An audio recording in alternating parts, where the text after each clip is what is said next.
Hi everyone, ఎలా ఉన్నారండి? అందరూ బాగున్నారా? ఈ వీడియో వచ్చేసి నేను సాటర్డే షూట్ చేసిన వీడియో అండి. ఈరోజైతే పోస్ట్ చేస్తున్నాను. సాటర్డే మార్నింగ్ నేను నిద్ర లేచిన దగ్గర నుండి నైట్ డిన్నర్ వరకు నేను చేసుకున్న పనులు అయితే మీతో షేర్ చేసుకుంటాను. అలాగే ఇంత పెద్ద ఇంటిని పని వాళ్ళ సహాయం లేకుండా, బద్ధకమనే ఆలోచన రాకుండా నేను ఇంట్లో పనులు ఎలా ప్లాన్ చేసుకుంటాను అనే విషయాలు కూడా ఈ వీడియోలో అయితే మీతో షేర్ చేసుకున్నాను. ఈ వీడియో చాలా ఇంట్రెస్ట్గా ఉంటుంది. ఎక్కడ స్కిప్ చేయకుండా లాస్ట్ వరకు చూడడానికి ట్రై చేయండి. ఈరోజు సెకండ్ సాటర్డే సండే పిల్లలకు హాలిడేస్ ఇచ్చారు. హాలిడేస్ ఇస్తే ఉదయాన్నే హడావుడిగా క్యారేజ్ పెట్టే పని లేదు. ఇంక ఈరోజు పెందలాడి పూజ చేద్దాము అని ఫస్ట్ షింక్లో ఉన్న గిన్నెలన్నింటినీ కడిగి స్టాండ్కి వేసుకున్నాను.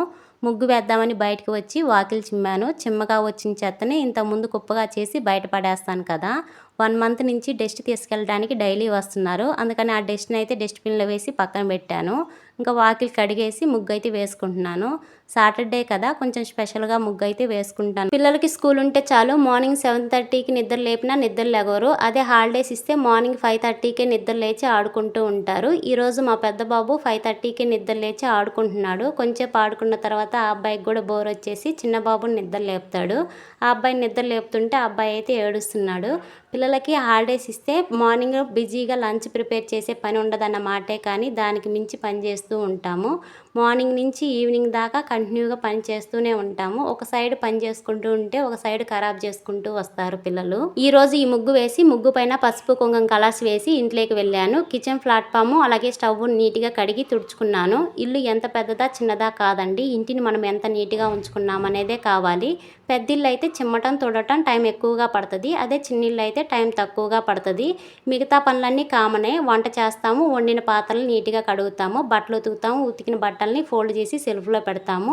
ఈ పనులన్నీ చిన్నిళ్ళైనా పెద్దిళ్ళైనా కూడా అన్ని కామన్గానే చేసుకుంటాము. చిన్నబాబు నా కడుపులో ఉన్నప్పుడు నేను పనావన పెట్టుకున్నాను. నేను డెలివరీ అయ్యి అబ్బాయికి 1 year వచ్చేదాకా పనావన్ని కంటిన్యూ చేశాను. డైలీ ఇల్లు చిమ్మి తుడిచి గిన్నెలు తోమి బాబుకు స్నానం చేయించినందుకు 2000 ఇచ్చాను. 1 monthకి ఒకసారి బయట వరండా అలాగే బాత్రూమ్లు కూడా కడిగిచ్చేదాన్ని.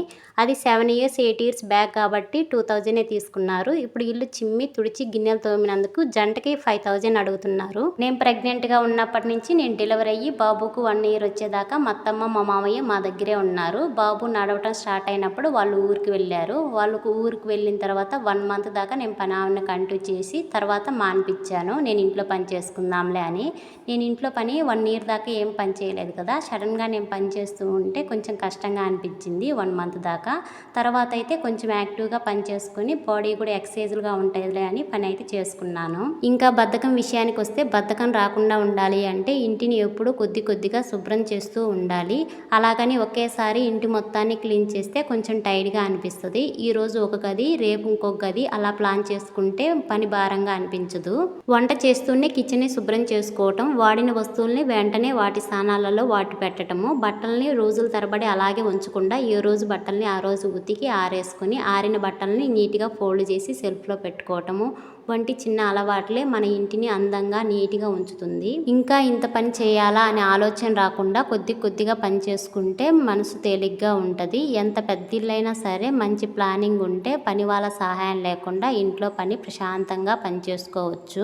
ఇంకా ఈ వీడియో విషయానికి వస్తే కిచెన్ ప్లాట్ఫామ్ క్లీన్ చేసి ఇల్లంతా చిమ్ముకొని బయట వరండా కూడా చిమ్ముకున్నాను. ఇంక ఇల్లంతా తుడిచేసి స్నానంకి వెళ్ళేసి స్నానం చేసిన తర్వాత నుదుటిని కుంకుమ పెట్టేసి కాళ్ళకు పసుపు అయితే పూసుకున్నాను. ఈరోజు శనివారం కదా, వెంకటేశ్వర స్వామికి పొంగల్ చేద్దామని ఫస్ట్ అయితే స్టవ్ని పసుపు కుంకుమతో పూజించుకున్న తర్వాత మనం ఏ గిన్నెలో పొంగల్ పెట్టుకుంటామో ఆ గిన్నెకి పసుపు పూసి కుంకుమ బొట్లు పెట్టి గిన్నెలో పాలు వాటర్ కలిపి స్టవ్ మీద పెట్టాను. పాలు పొంగొచ్చే లోపల నేను గడపమాన పూజించుకున్నాను. గడపమాన పూజించి ఇంట్లోకి వచ్చేసరికి పాలు పొంగొచ్చాయి. అందులోకి నానబెట్టిన బియ్యాన్ని వేసి పొంగల్ అయితే స్టవ్ మీద ఉడుకుతుంది. నేను ఈలోపు దేవుడి గదిలో పూలతో డెకరేషన్ చేసుకున్నాను. డెకరేషన్ చేసే లోపలికి రైస్ కూడా ఉడికింది. అందులోకి బెల్లము అలాగే యాలక్కాయలు దంచి వేసాను. పొంగల్ రెడీ అయ్యింది. పొంగల్ అయితే దేవుడికి నైవేద్యం పెట్టేసి హారతి ఇచ్చాను. ఒక ధూప్ స్టిక్ అయితే హాల్లో వెలిగించాను. ఇంకా పిల్లలకి ఇప్పుడే లేట్ అయిందని పిల్లలకు కూడా పొంగల్ పెట్టించాను. వాళ్ళు తింటున్నారు. నేను మా పెద్ద బాబుతో రేపు హాలిడే కదా, పప్పు పొంగల్ చేయక చాలా రోజులైంది, రేపు మార్నింగ్ బ్రేక్ఫాస్ట్కి పప్పు పొంగల్ చేసి సాంబార్ చేస్తాను అని చెప్తే, కాదమ్మా స్వీట్ పొంగల్ చెయ్యి అని చెప్పాడు. ఇంకా రేపు సాటర్డే వెంకటేశ్వర స్వామికి నైవేద్యంగా కూడా పెట్టొచ్చని స్వీట్ పొంగల్ చేశాను. స్వీట్ పొంగల్ చేసిన తర్వాత పిల్లలిద్దరూ సరిగా తినలేదు. మా హస్బెండ్ ఈ తిమ్మిరి బిళ్ళలు తెచ్చాడు. తిమ్మిరి బిళ్ళలు అంటే 90s కిడ్స్ వాళ్ళకి బాగా తెలిసే ఉంటుంది. అవి కొత్తగా ఉన్నాయి. ఈ పిల్లలకి పరిచయం చేద్దాము, పిల్లలకి కొత్తగా ఉంటాయి అని తెచ్చారు. అవి తెచ్చిన కానించి ఇంకా ఫుడ్ కూడా సరిగ్గా తినలేదు.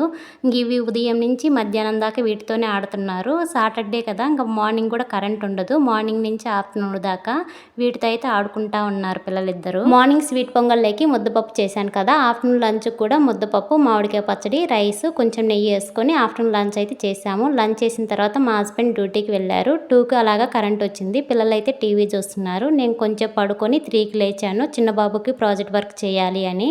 సోషల్లో సోలార్ సిస్టమ్ ప్రాజెక్ట్ వర్క్ చేయమని చెప్పారు. అది చేస్తుంటేనే కొంచెం చిరాకు వచ్చింది. ఐస్ బాక్స్ని కట్ చేసి బాల్ లాగా రౌండ్ షేప్లో చేయాలి ప్లానెట్స్ కోసము. ఆ షేప్ చేస్తుంటేనే కొంచెం కష్టంగా అనిపించింది. నేను రౌండ్ బాల్ లాగా చేసేసి చిన్న బాబుకి ఇచ్చాను. పెయింటింగ్ వేస్తున్నాడు బుక్లో చూస్తూ. నేనైతే బేస్ కోసము ఇక్కడ కార్గో షీట్ని అయితే కట్ చేస్తున్నాను. షీట్ని అయితే కొంచెం పెద్దగానే కట్ చేశాను, కానీ పెయింట్ చూస్తే కొంచెమే వచ్చింది. సగం వాటికి పెయింట్ వేసాను, ఇంకా మిగతాది లేదని కట్ చేశాను. కట్ చేసిన తర్వాత ఇంట్లో ఉందా లేదని ఒకసారి చూస్తే పెయింట్ దొరికింది.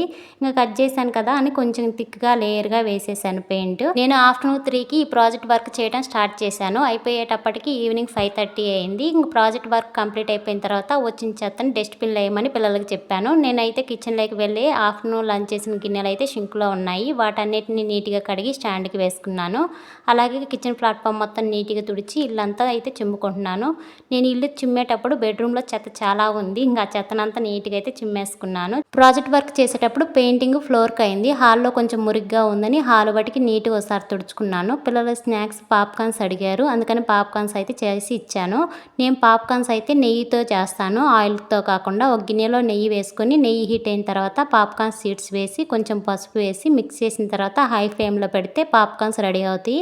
ఇంకా రెడీ అయిన తర్వాత అందులోకి ఉప్పు కారం వేసి పైకి కిందికి ఒకసారి మిక్స్ చేసిన తర్వాత పిల్లలకి ఇచ్చాను. వాళ్ళు తింటున్నారు. నేను పాలకెళ్ళి పాలు తెచ్చి పాలు ఒక గిన్నెలో పోసి స్టవ్ మీద పెట్టాను. పాలు మరుగుతున్నాయి. ఈరోజు డిన్నర్లోకి పన్నీర్ కర్రీ చపాతీ చేద్దామని పన్నీర్ని కట్ చేసుకొని ఒక గిన్నెలో వేసుకున్నాను. పన్నీర్ ముక్కల్లోకి కొంచెం ఉప్పు కారం పసుపు ధనియాల పొడి గరం మసాలా వేసి కలిపి ఒక 5 మినిట్స్ పక్కన పెట్టుకుంటాను. ఈలోపు ఆనియన్ టమాటాలను అయితే కట్ చేసుకుంటున్నాను. ఈ పాల గిన్నెని వేరే స్టవ్ మీద పెట్టి ఈ స్టవ్ మీద ఒక బాండీ పెట్టి బాండీలో ఒక స్పూన్ ఆయిల్ వేసి ఆయిల్ హీట్ అయిన తర్వాత ఈ కలిపి పెట్టుకున్న పన్నీర్ ముక్కలను వేసి ఒక 5 మినిట్స్ ఫ్రై చేసుకోవాలి. ఈ ఫ్రై చేసుకున్న పన్నీర్ ముక్కల్ని ఒక గిన్నెలో తీసుకొని అదే బాండీలో ఇంకొక స్పూన్ ఆయిల్ వేసి కట్ చేసుకున్న టమాటాలు ఆనియన్స్ వేసి ముందుగా నానబెట్టుకున్న జీడిపప్పుని ఒక గుప్పెడైతే వేసుకోవాలి. ఆనియన్ టమాటాలు అయితే మగ్గుతున్నాయి. నేను ఈలోపు గోధుమ పిండి అయితే కలుపుకుంటున్నాను. నాకు సరిపడా గోధుమ పిండిని ఒక గిన్నెలో తీసుకొని అందులోకి ఆయిల్ సాల్ట్ వేసి కొంచెం వాటర్ వేసి పిండి అయితే కలుపుకుంటున్నాను. మా పిల్లలు మార్నింగ్ నుంచి ఈ తిమ్మిరి పిల్లలతో ఆడుతూనే ఉన్నారు. ఇప్పుడు టీవీ చూస్తూ కూడా ఆడుకుంటున్నారు. ఈరోజు పిల్లల చేత హోంవర్క్ ఏం చేయించట్లేదు. ఆఫ్టర్నూన్ 3 నుంచి 5:30 దాకా ప్రాజెక్ట్ వర్క్ చేశారు కదా, మళ్ళీ ఇప్పుడు హోంవర్క్ చేయమంటే చేయర్లే అని నేను అడగలేదు. నేను గోధుమ పిండి కలిపిన తర్వాత కిచెన్లో పెట్టాను. ముందుగా ఫ్రై చేసుకున్న పన్నీర్ ముక్కల్ని ఒక వాళ్ళు చిన్నబాబు తిన్నాడు, మళ్ళీ వచ్చాడు వేసుకోవటానికి. నేను కర్రీ లేక ఉంచినానా, కర్రీ లేక కావాలి కదా అంటే 2 ముక్కలే నమ్మని తీసుకొని వెళ్ళాడు. ఈలోపు ఇంకా ఆనియన్ టమాటా స్టవ్ మీద పెట్టాను కదా, అవి కూడా మగ్గాయి. ఇంకా అవి ఆరే లోపల పిల్లలను స్నానాలు చేయమని చెప్పాను. వాళ్ళు వేసుకోవడానికి బట్టలు అలాగే టవల్స్ అయితే హ్యాంగ్ చేశాను. పిల్లలు స్నానాలు చేసేలోపు నేను డిన్నర్ చేద్దామని కిచెన్లోకి వచ్చాను. ముందుగానే పన్నీర్ కర్రీ చేశాను. స్టవ్ మీద పన్నీర్ కర్రీ ఉడుకుతుంది. ఇప్పుడు చపాతీ చేద్దామని ఫ్లోర్ మీద పాత టవల్ అయితే వేశాను. నేను ఇంతకుముందు వుడ్ చాపింగ్ బోర్డు మీద చపాతీ చేసేదాన్ని, అది ఇరిగిపోయిందని స్టీల్ చాపింగ్ బోర్డు అయితే కొన్నాము. దానిపైన ఇప్పుడు చపాతీ చేస్తుంటే సరిగా రావట్లేదు, అంటుకుపోతుంది. ఇంక ఇప్పుడైతే చపాతీ చేసిన తర్వాత పిల్లలకైతే ఇచ్చాను. పిల్లలైతే చపాతీ తింటున్నారు. చపాతీ చేయగా మిగిలిన గోధుమ పిండిని ఓ బాక్స్లో తీసి ఫ్రిడ్జ్లో పెట్టాను. కడగాల్సిన గిన్నెలన్నీ షింక్లో వేశాను, కానీ కడగలేదు. రేపు పొద్దున్న కడుగుదాంలే అని అలాగే ఇంకా స్నానం చేసి పడుకున్నాము. ఇంతటితో ఈ వీడియో అయితే క్లోజ్ చేస్తున్నాను. ఈ వీడియో కానీ మీకు నచ్చితే ఒక లైక్ చేయండి, మీ ఫ్రెండ్స్కి మీ రిలేటివ్స్కి షేర్ చేయండి. Thanks for watching.